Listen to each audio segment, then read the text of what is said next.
We all have t-shirts in our stash that we just can't quite get rid of. They hold a special memory, they're from a special vacation spot, or they have some meaning to us. I know a lot of moms who have t-shirts from their kids' soccer teams, and when they go to those games, wouldn't it be fun to have a purse or a bag that you could carry that would really support your team? So today we're going to talk a little about how to use your t-shirts to turn them into other things. Hi, I'm Linda Augsburg, and I'm with favecrafts.com and allfreesewing.com, and I'm going to show you how to transform your t-shirts. The first thing you need to do is pick the t-shirt you're going to transform, of course.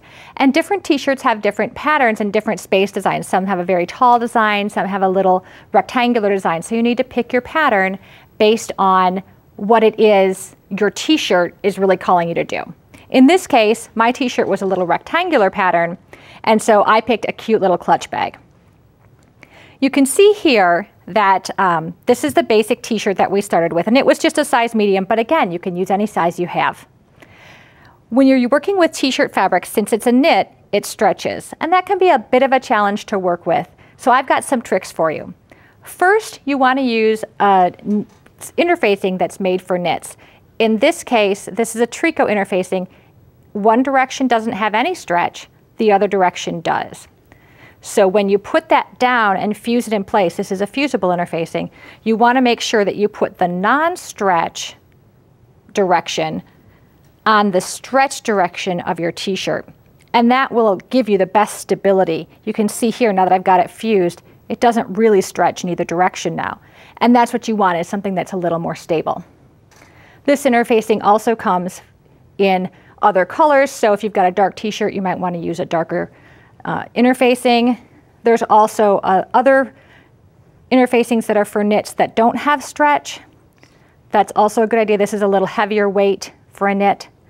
In addition, my linings I like to do with a woven fabric. So in this case, I've just got a cotton muslin that I've used. You can also use a print that matches.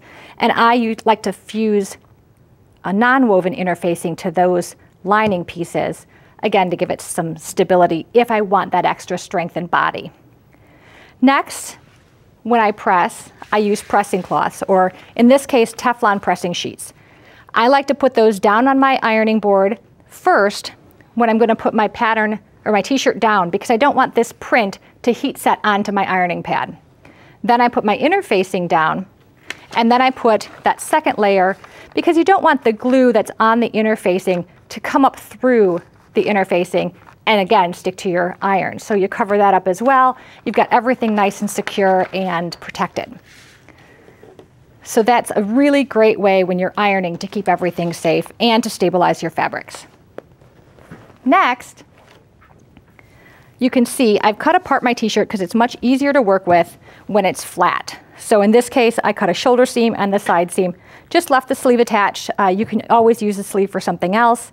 And I backed the back because I've got a logo on the back as well that I'm going to use for the back of the purse. And I've got the image, of course, for the front. I just cut a big sloppy rectangle. It doesn't matter.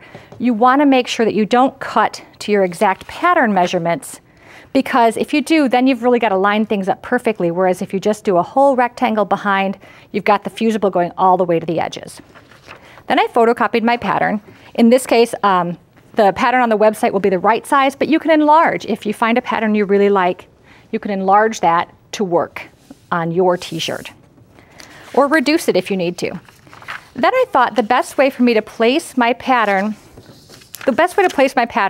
is to actually make a photocopy of the t-shirt. So that's what I did. I got my pattern and I placed it different places on the photocopy and cut them out. So in this case, it's a little too high. I've got too much space at the bottom. But in this case, I like the way it's placed, and I'm able to then take that straight over to my t-shirt and place it on the pattern and put the pins straight through. For instance, in this case, this little corner, I can pin straight through and pin here on the corner of the star, and then I can trace around it so I get the exact placement I want. I've really got it figured out. Next, you cut out your pieces. And again, this is my pattern. I made it full size instead of just half place on fold because, again, I'm working with a whole motif instead of just a cotton fabric.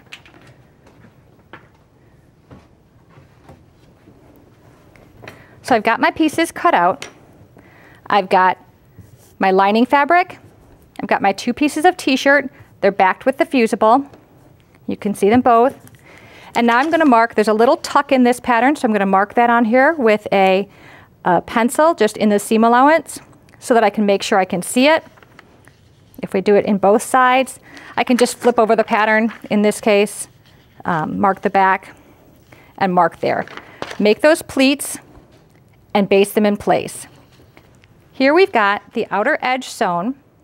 You can see now we've got the pleats in, basted in place, and I did the same thing to the lining. I sewed the lining seam allowance a little smaller so that it'll fit nicely inside the bag. Turn this right side out. Put it inside. And this is an interesting bag because you don't have to turn it, sew it all together and then turn it through an opening anywhere. Because we bind it with the binding stitches or the binding fabric, you don't have to do that. In addition, you want to make sure you've cut some bias binding because these are curved edges, so you want to be able to go on bias. So you're going to baste this together. Let's go to the sewing machine and actually do that. You can hand baste if you'd like, but I'm going to use my machine.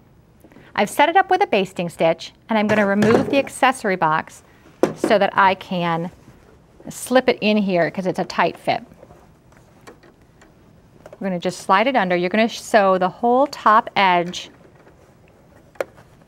together, just basting the lining and the purse together. You want to make sure that you stay within the seam allowance that you're going to use to sew on the rest of the trim.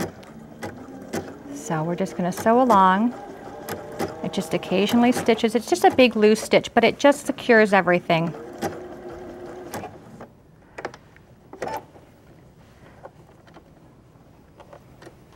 Okay. My thread got caught on the back of my screw, so I'm going to just undo that and let's go forward.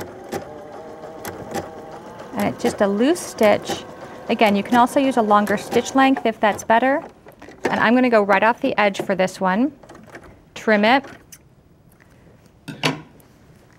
and then go around the curved edge as well. I would baste that whole top edge together, and then I would sew the trim on. And you can always, if things don't perfectly line up, you can always just trim them off. Now let's talk about adding the trim edging. In this case, I've got I pressed that 3.5 inch wide strip lengthwise, and it's about 70 inches long. I'm going to sew it here and then turn it back around and hand stitch it here. So that just finishes this edge off. Then I'm going to do the same on the side edges, sewing it. You want to make sure you've got all of your fabric here and a little extra. So I would just trim this bias edge off. Sew here, go about 18 inches over, pick it up again on this side, and come back around. And all these instructions are on the website. You can also adjust your handle length if you want to, but you would need to cut more bias. If you wanted a longer strap, you can go 24 inches or even 30 inches if you wanted.